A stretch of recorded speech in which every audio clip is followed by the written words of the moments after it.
할렐루야. 지난 한 주간 평안히 건강히 잘 보내셨습니까? 종료주일이고요. 또 고난주간이 시작되었습니다. 한 주간 좀 더 경건하고 성결하게 살아가시고 성금요일 밤 함께 나오셔서 하나님께 예배드리고 또 함께 말씀 듣고 기도하는 시간 가졌으면 좋겠습니다.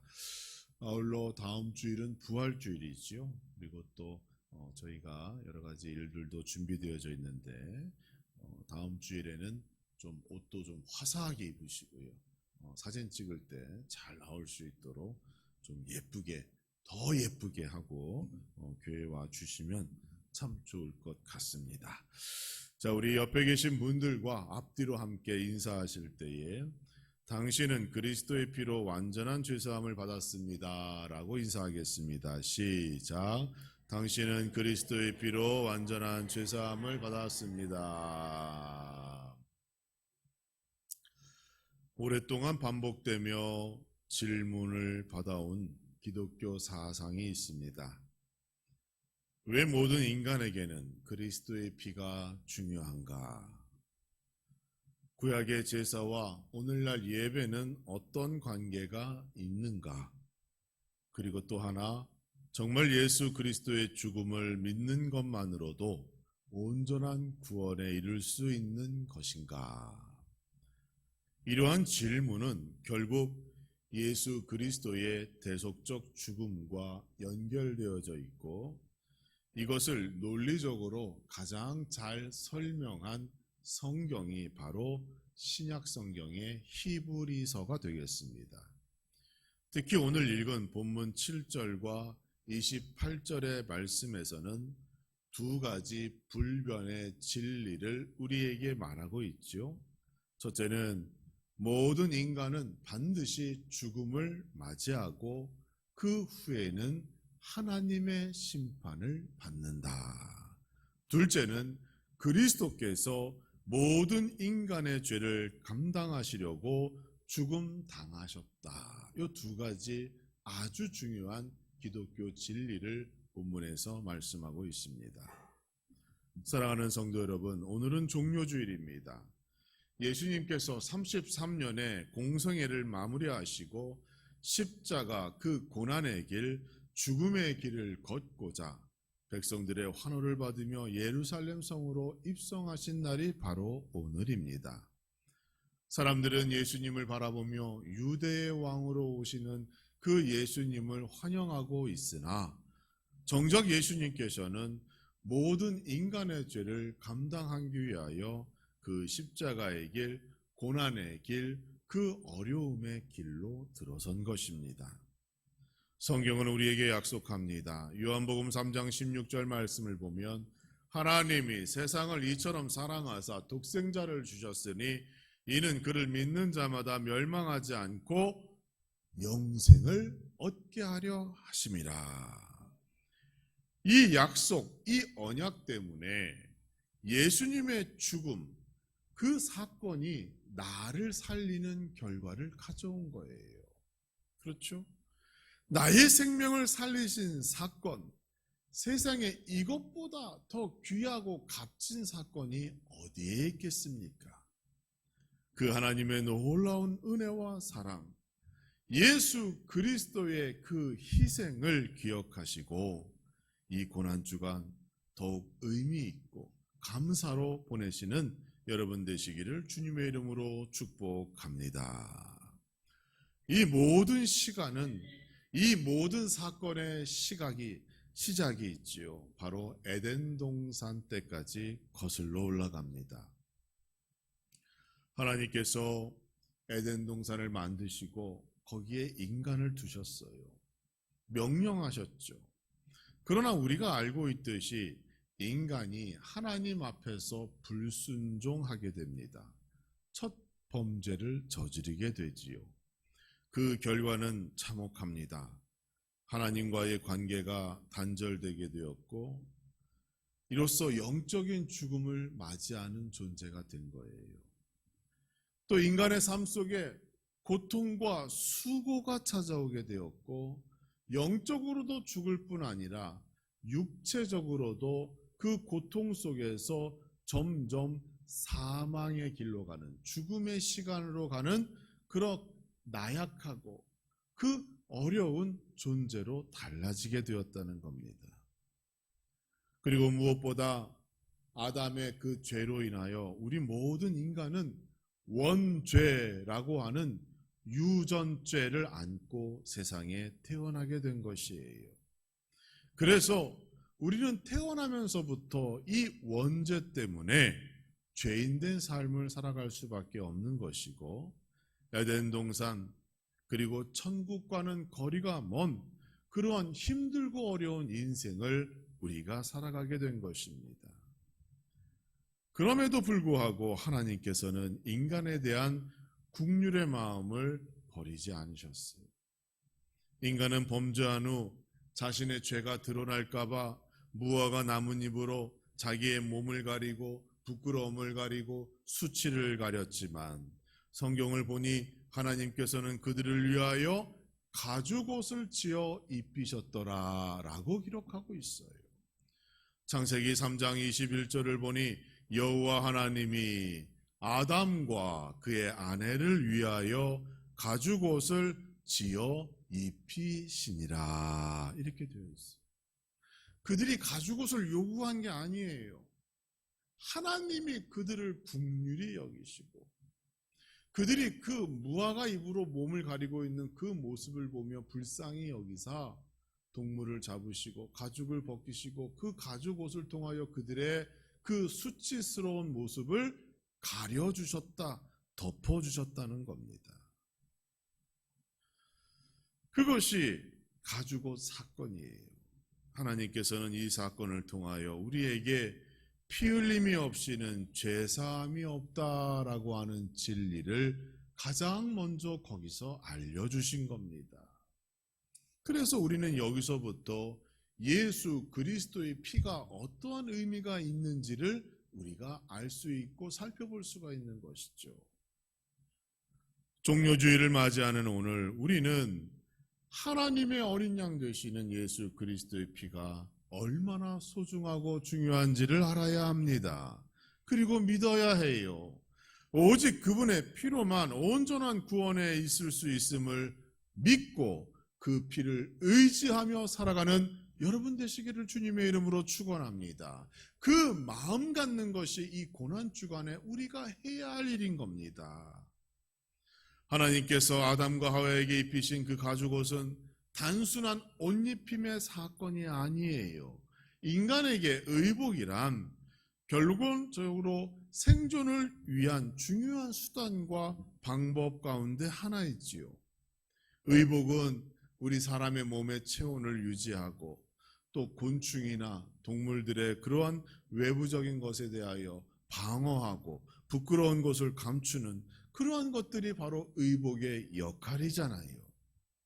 지금은 패션이라는 것이 있어서 중요한 의복의 한 요소가 되었지만 원래의 목적이 뭡니까? 인간을 자기 몸을 보호하기 위하여 입는 것이 의복이고 옷이라는 겁니다. 육신의 생존을 유지하기 위하여 필요한 것이 옷이죠. 그러나 그 영혼의 문제를 해결해 주지는 못한다는 아주 큰 단점이 거기에 있는 거예요.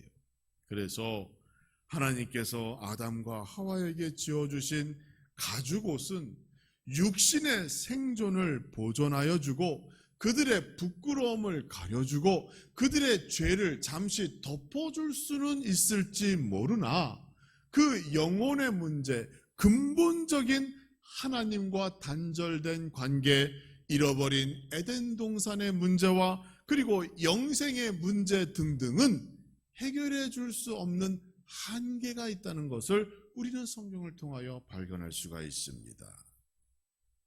가죽옷은 잠시 인간의 죄를 감추고 덮어줄 수는 있습니다.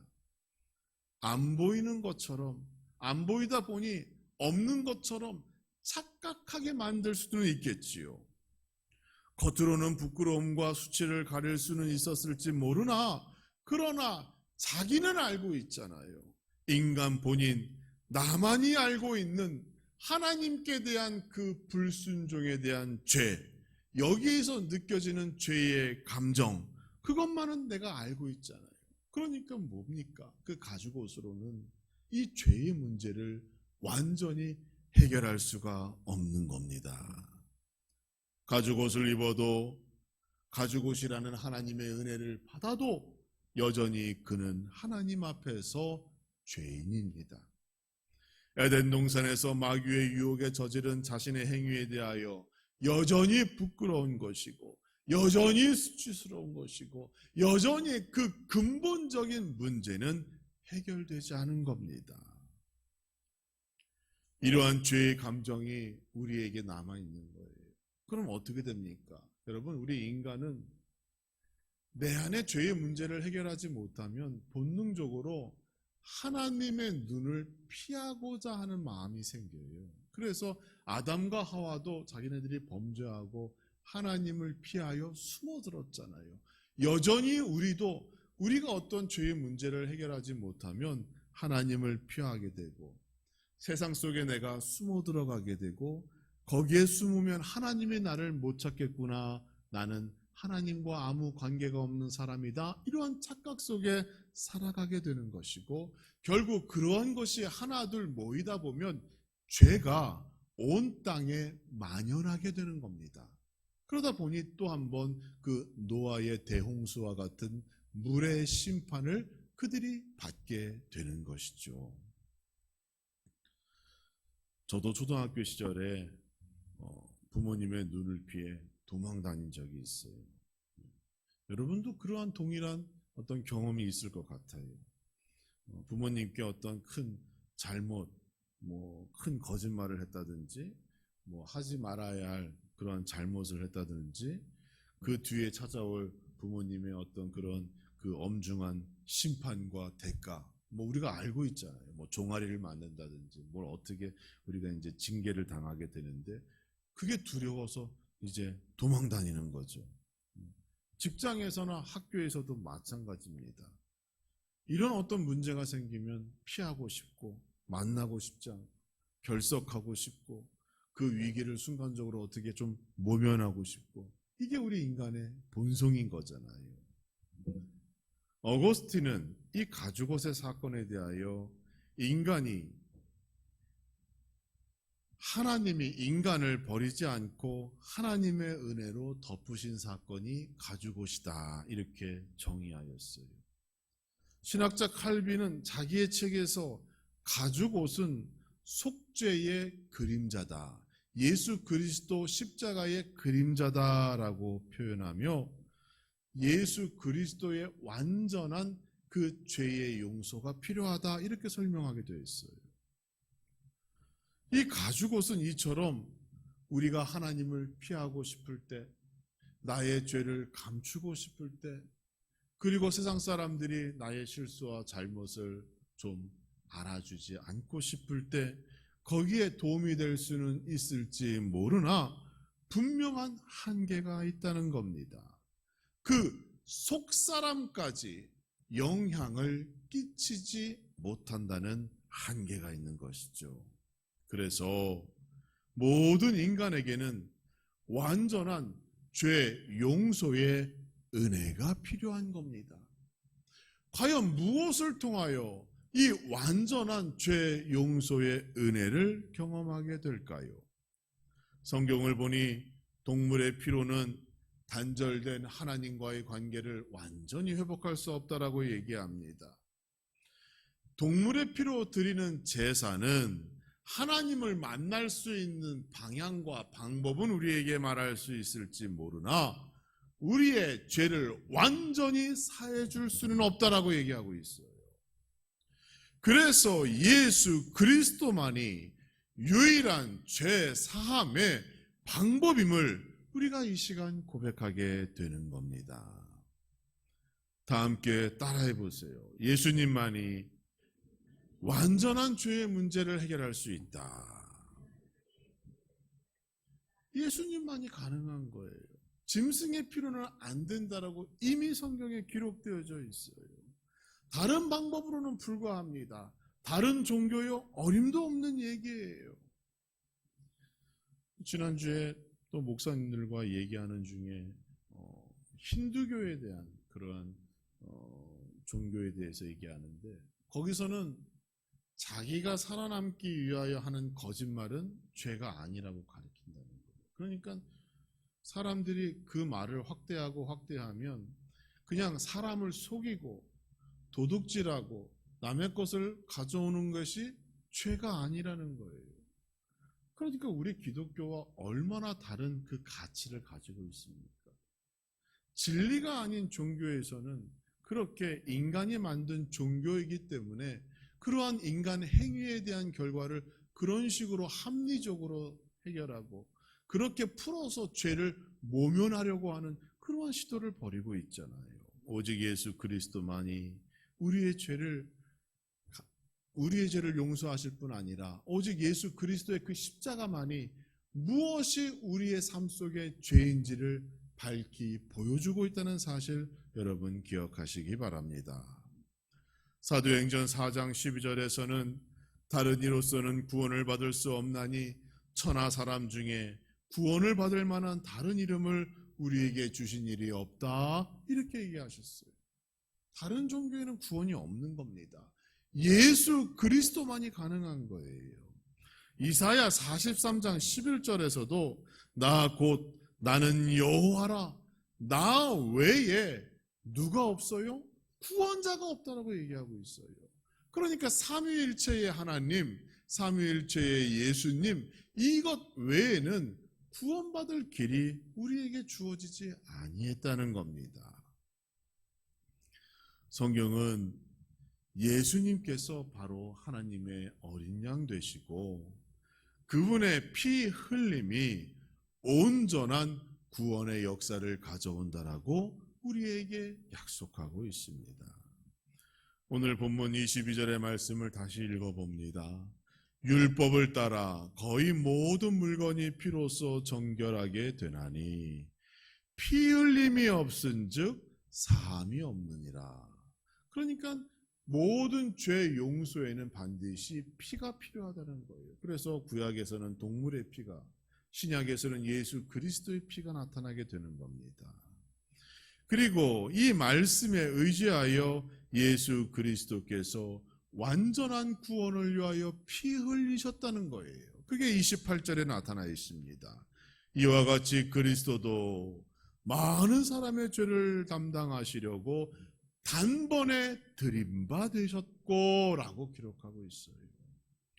하나님의 어린 양 예수님께서 우리 모든 죄를 감당하셨습니다. 그분의 피로 말미암아 우리는 완전한 죄 용서의 은혜를 입게 된 것이고 구원과 영생의 복을 받고 누리며 살아가는 그러한 값진 존재가 된 것임을 여러분 잊지 마시기를 주님의 이름으로 축원합니다. 사랑하는 성도 여러분, 이 고난주간 예수 그리스도의 피를 믿기를 주님의 이름으로 축원합니다. 오직 그분의 피로만 죄 사함을 받을 수 있고 하나님과의 단절된 관계가 회복될 수 있으며 우리가 천국의 주인으로서의 그 길을 온전히 걸을 수 있다는 사실을 여러분 기억하시기 바랍니다. 하나님의 백성이 되고 예수 제자가 되는 길은 다른 것이 아니에요. 예수 그리스도의 그 보혈의 피를 믿는 순간부터 가능하다는 것을 우리는 명심하며 이 고난주간을 다시 한번 예수 그리스도의 피를 기억하고 그 피와 내가 어떠한 관계가 있는지 한 번 더 깊이 묵상하며 살아가는 여러분 되시기를 주님의 이름으로 축원합니다. 그럼에도 불구하고 여전히 많은 사람들이 이 십자가의 은혜를 모르고 살아갑니다. 교회 밖은 물론이고 교회 안에서도 마찬가지예요. 완전한 예수 그리스도의 피가 아니라 여전히 가죽 옷으로 자기의 몸을 덮고 자기의 죄를 가려주는 것에 만족하며 살아가는 성도가 여전히 많다는 겁니다.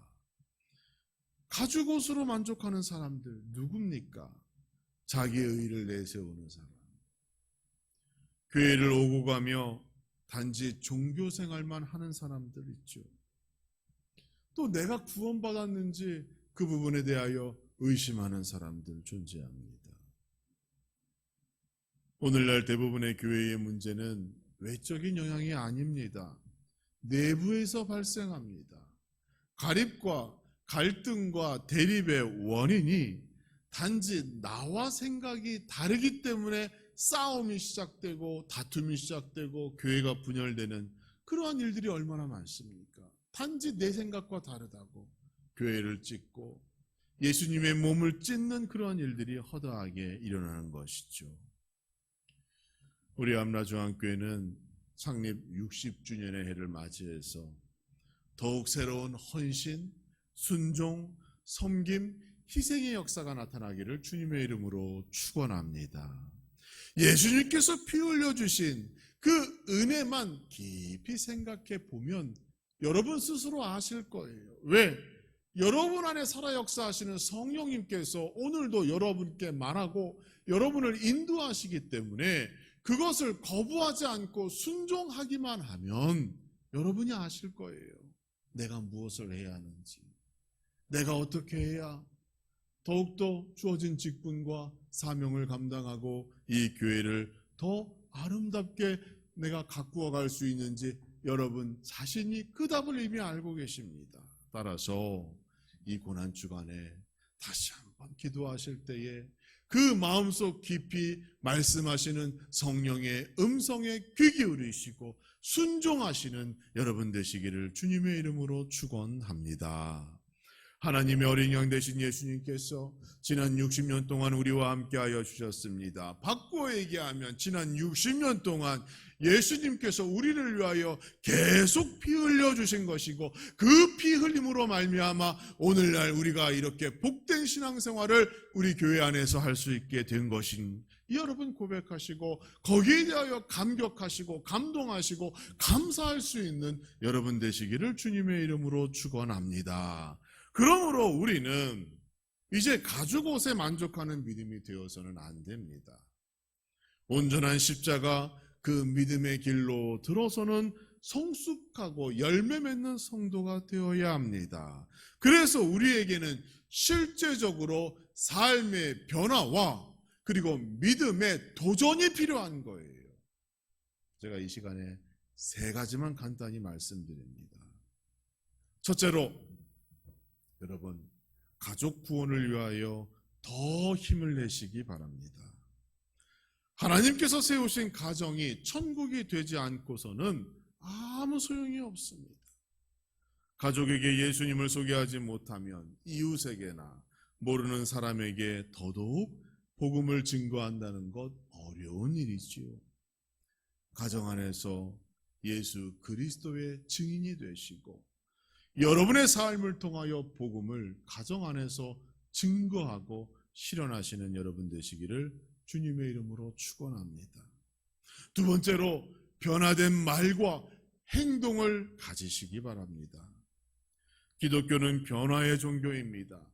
옛사람에서 새사람으로 변화되고 마귀의 자녀에서 하나님의 자녀로 변화되는 것이 기독교입니다. 예수님께서 보여주신 십자가의 정신이 무엇인가요? 우리의 삶이 완전히 예수 그리스도의 피로 변화되고 씻어지고 새 사람이 되어진다는 거 아닙니까? 많은 그리스도인들이 성경에 기록된 복은 소망하면서도 자기는 절대로 변하려 하고 하지 않습니다. 가죽옷에 만족하며 살려고 하는 사람들이 많아요. 그러나 우리는 그리스도의 피로 우리의 속사람까지 변화되어야 할 줄 믿습니다. 그러기 위하여 여러분의 말과 행동이 속에서부터 생각과 마음으로 그 우러져 나오는 말과 행동을 통해서 여러분의 믿음을 세상을 향하여 증거할 수 있는 그러한 믿음, 용기, 결단이 우리에게 필요한 거예요. 내가 변화되었고 내가 구원받았고 내가 하나님의 자녀이고 예수 제자라고 하는 증거 무엇을 통해서 보이겠습니까? 우리의 말과 행동 그것이 달라져야 하는 것이죠. 또 하나 십자가는 기적이며 나에게 날마다 살아가야 할 도전과 용기를 준다라는 믿음, 여러분 십자가를 바라보며 갖기를 주님의 이름으로 축원합니다. 우리는 기적의 은혜 아래 살아가는 존재입니다. 세상에 어떤 종교가 부활을 말하고 있습니까? 예수님께서 부활의 첫 번째 열매가 되셨고 우리에게 미래에 대한 천국 소망을 주셨습니다. 십자가는 사람을 변화하게 하고 십자가는 그 사람의 인생을 달라지게 합니다. 십자가는 나를 더욱 하나님의 사람, 하나님의 복받는 인생의 길로 인도하게 됩니다. 그러므로 지금의 고난과 고통의 시간 속에서 예수 그리스도의 십자가 그 보혈의 피를 생각하고 의지할 때에 하늘의 위로는 자연적으로 나의 삶 속에 스며든다는 것을 여러분 기억하시고 이러한 놀라운 희망과 소망 가운데 이 한 주간을 보내기를 주님의 이름으로 축원합니다. 여러분의 가슴 속에 십자가가 살아 역사해야 해요.